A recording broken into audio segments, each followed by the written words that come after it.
Hello and welcome to Observer TV News. It's Wednesday, December 7th, 2016. I'm Scott Dell. And I'm Ashley Brezaz. And here are the top stories. Hundreds of job cuts are coming to Toronto City Hall.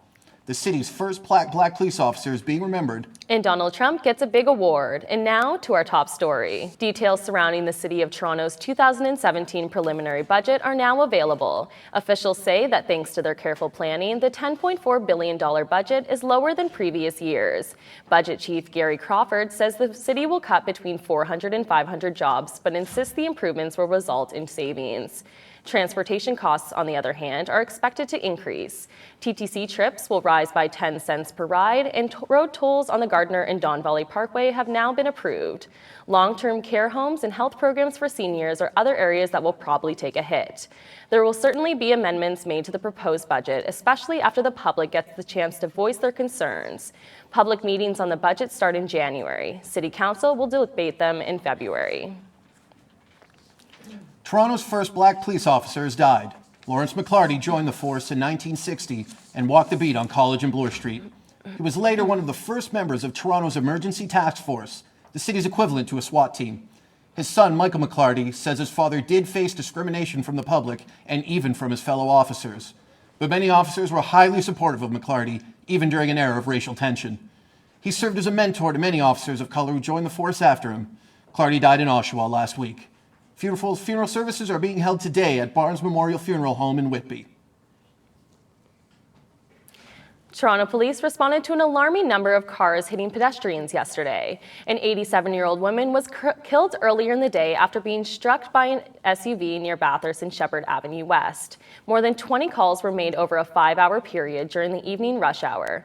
Accidents occurred throughout the city, and 2 people remain in serious condition.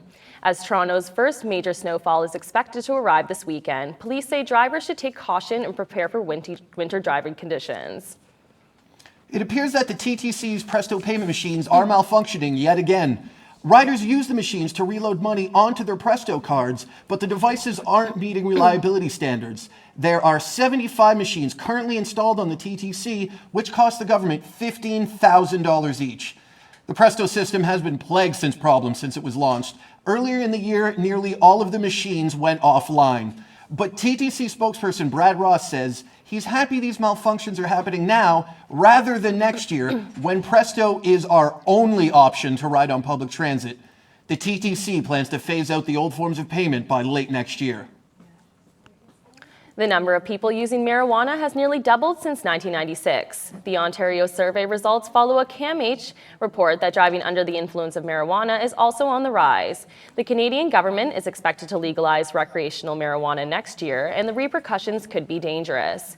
Increases have been found among all age groups, but the biggest jump category involves 18 to 29-year-olds. The number of people using marijuana is aging as well. In 2016, 23% of marijuana users were 50 and over. In 1977, just 3% of users fell between that age group. Senior scientist Robert Mann samples more than 5,000 adults in his research.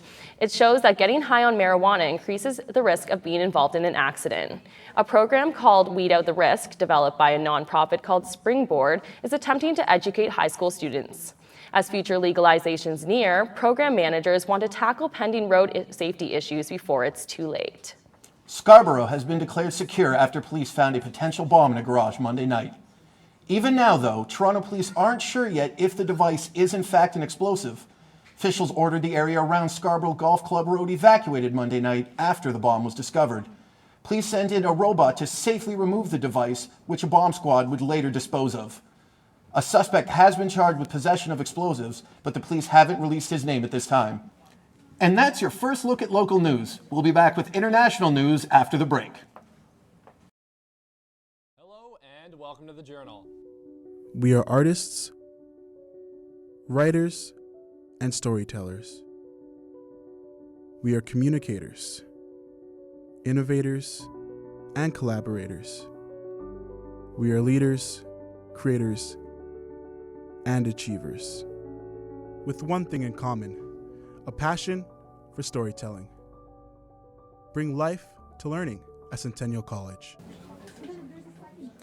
Hello and welcome back, everyone. I'm Evangelos Sipsas, and here's what's making news in Canada and the world. Here's some good news for anyone that is waiting to be reunited with their loved ones. Canada is making the paperwork for immigration applications easier for those on the waiting list. Immigration, Refugees and Citizenship Minister John McCallum says that the federal government will be cutting the waiting time from 2 years to 1. The minister made his comments today in Brampton. The changes will take effect starting next week. And now some breaking news from the United States. 2 people have been arrested in connection with the deadly fires in Tennessee. According to the local newspapers there, the pair have been charged with aggravated arson. The Tennessee wildfires began in November and spread to the nearby community of Galtenberg. Dozens of people have been killed because of them, including 2 Canadians, while more than 100 have been injured. While recovering from the wildfires, Gatlinburg plans to reopen for business next week. Now to the Middle East and to Iraq, where the battle against the Islamic State killed 52 people today by mistake. The Iraqi Air Force opened fire on a crowd of people who were lining up waiting for their salaries. The attack took place outside of the city of El Qaim. That's a city near the Syrian border. Iraq has been trying to get rid of ISIL militants in the area since 2011. Now over to Umema for more international news. Umema? Thank you, Evangelo. I'm Umema Chitani, and here's what's making news around the world today. At least 36 people in Pakistan have been killed in a plane crash a few hours ago. Government officials say it's unlikely anyone else survived. The Pakistan International Airlines plane crashed en route to the capital, Islamabad. It had left from the northern mountainous region. The plane, PK661, erupted in flames after the crash. A prominent Muslim religious leader, Junaid Jamshed, and his wife were also on board the plane. Jamshed used to be a pop star before he became a preacher. He's faced death threats and had been in hiding. The Pakistani military was called to the site along with rescue officials. Meanwhile, an earthquake in Indonesia has left nearly 100 people dead and dozens of buildings collapsed. It was a 6.5 magnitude quake in the province of Aceh. Many people have now taken refuge in mosques and shelters. The military has been called in there too, and rescue efforts are underway. And finally, in South Carolina, 12 jury members have now been chosen in the murder trial for the man who shot black worshippers at a Charleston church last year. Dylan Roof was charged after a man participated in Bible study class with the victims before pulling out his gun and shooting them, claiming he wanted to start a race war. The opening statements are currently proceeding. Roof's lawyers have offered to plead guilty if federal prosecutors agree to drop the death penalty. But so far, they've refused. More to come on this trial as it unfolds. And that's a look at international news. When we come back, we'll have all your entertainment buzz. Hello and welcome to the Journal. We are artists, writers, and storytellers. We are communicators, innovators, and collaborators. We are leaders, creators, and achievers. With one thing in common, a passion for storytelling.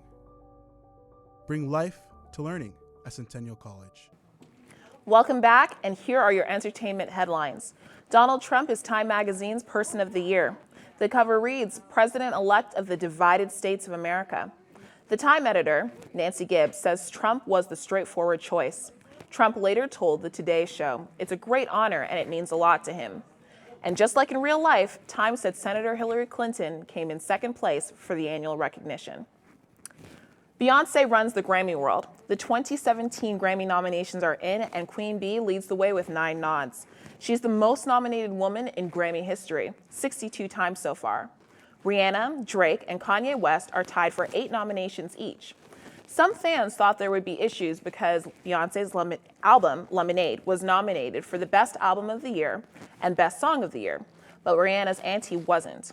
Riri quickly squashed any rumors. She posted a message on Instagram saying, I wish y'all would drop this topic and see things from the bigger picture. We don't need to be putting black women against each other. We deserve to be celebrated, and the Grammy Academy agrees. Justin Bieber also made a splash with 4 nominations.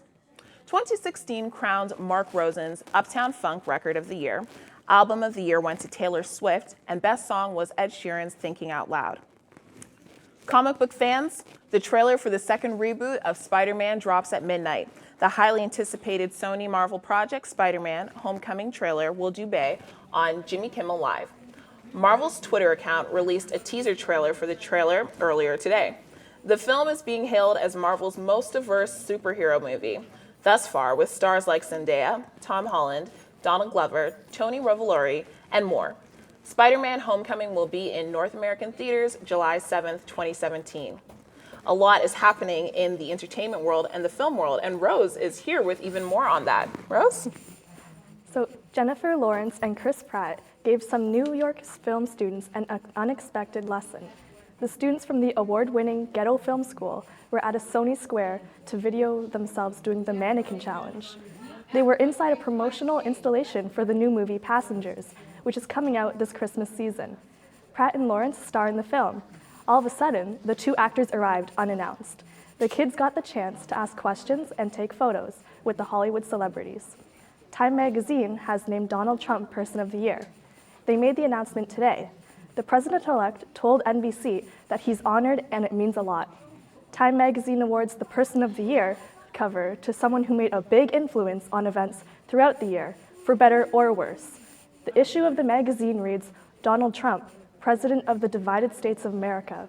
Trump says he didn't divide the states, they already were, and he's going to bring them together again. The runner-up for the award? Hillary Clinton. Drake and Justin Bieber are dominating the Grammy Award nominations. Drizzy's up for 8 possible awards. His album Views is nominated for Album of the Year, and Rihanna's hit Work, featuring Drake, is up for Record of the Year. Meanwhile, Bieber's album Purpose is nominated for Best Pop Vocal Album. His hit single Love Yourself is vying for Best Song and Best Pop Performance. The 59th Annual Grammy Awards show is happening in early February. That's all for entertainment and for our show. You can find more news at torontoobserver.ca. On behalf of all of us here, thanks for watching and have a good night.